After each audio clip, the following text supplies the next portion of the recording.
அன்புள்ள அப்பா, என்னப்பா? உங்கள் காதல் கதையை கேட்டால் தப்பா?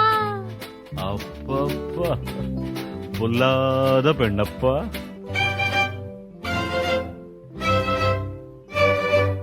அன்புள்ள அப்பா, என்னப்பா? உங்கள் காதல் கதையை கேட்டால் தப்பா? அப்பப்பப்பப்பப்பா, பொல்லாத பெண்ணப்பா.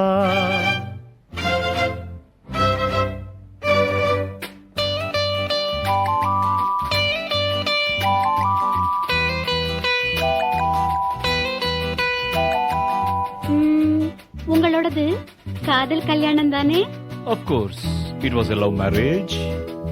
நீங்க அம்மாவை பார்த்தது எப்போது? ஞாபகம் உண்டா இப்போது?